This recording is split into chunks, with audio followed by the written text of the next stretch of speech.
connected to yesterday's van attack in Barcelona that left 13 people dead and at least 100 injured. Meantime, the search intensifies for the driver of the van who plowed down the crowd of people. We're also learning Spanish police in the town of Cambrils have shot and killed 5 people they say were connected to the Barcelona attack following a second vehicle attack. The latest attack happened about an hour from Barcelona and left 6 people injured.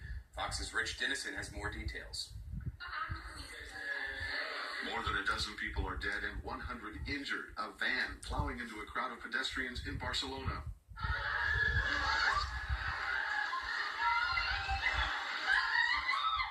Thursday's attack happened in the busy Las Ramblas district, popular with tourists and packed with restaurants and shops.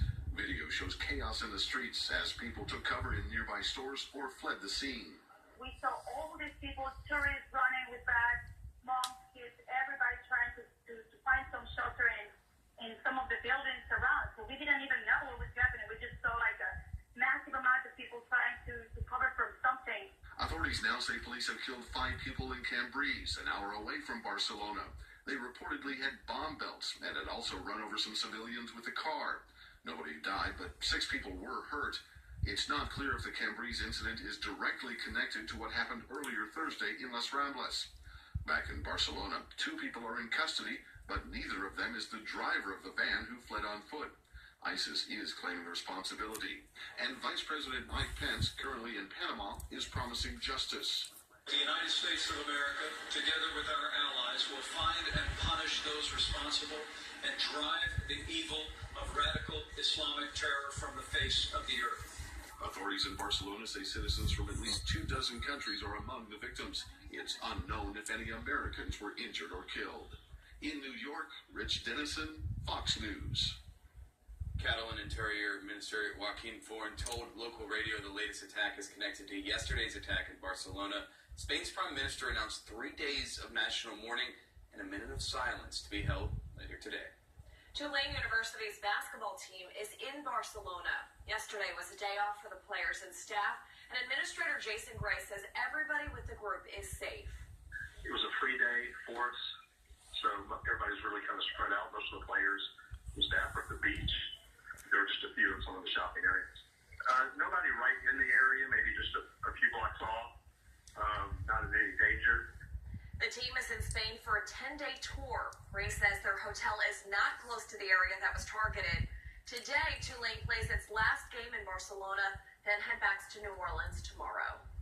President Trump tweeted that the U.S. condemns the terror attack. He added that the U.S. will do whatever necessary to help. Vice President Mike Pence said he was sickened by the scenes coming out of Barcelona. Tonight, he said those responsible will be punished. Hours after the deadly terrorist attack in Barcelona, President Trump also tweeted a debunked reference to terrorists and General John Pershing. He wrote, "Study what General Pershing of the United States did to terrorists when caught. There was no more radical Islamic terror for 35 years. It was a story President Trump told on the campaign trail as well. General Pershing caught 50 terrorists in the Philippines in the early 1900s and shot them with bullets dipped in pig's blood." Well, construction work on Bourbon Street is severely behind schedule. Yeah, the areas under construction now are taking months longer than expected. Ryan Knockan tells us why the city now says the blocks of Bourbon that haven't been started yet won't see work anytime soon. Bourbon Street is busy year-round, but the summer months are said to be the historic hotspot's least busiest time of the year. So when the project to address drainage was announced to happen in the summer, business owners saw the move as a compromise. The Sewage and Water Board is going to improve the sewage line, so that's a good thing. That's the good side. But the bad side is that it affects our businesses. The businesses go down. The construction was initially supposed to overhaul 2 blocks every 2 months, from the 1 to 800 blocks of Bourbon Street. But the construction in the 1 and 300 blocks, which started in April, is still incomplete, leaving businesses at a disadvantage and losing revenue. You know, it's just like when they dug into the pyramids in Egypt, they didn't know what was inside until they got there.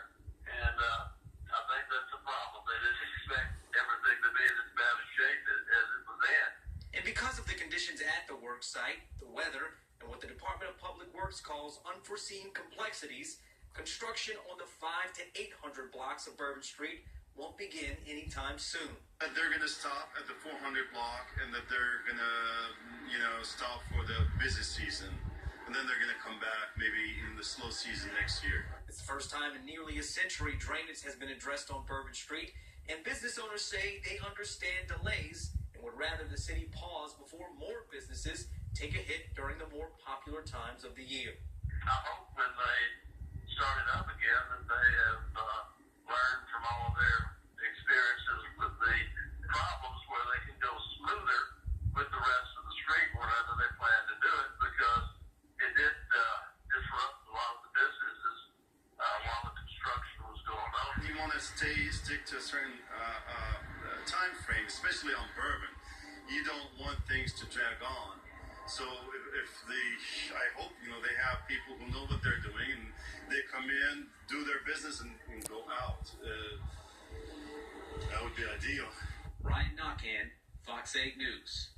The 300 block is not expected to be open to pedestrian traffic until mid-October, but the 100 block is expected to open up next week to pedestrian traffic. The city says it's also reevaluating the project's budget as well. The New Orleans City Council approves millions in emergency funding as officials scramble to fix the city's compromised drainage system. It comes as some have called for a federal investigation into the recent pumping crisis. At a special meeting, the City Council approved the mayor's request for $3 million to deal with any potential storm emergencies. They also approved a request from the Department of Public Works for $22 million in emergency funding.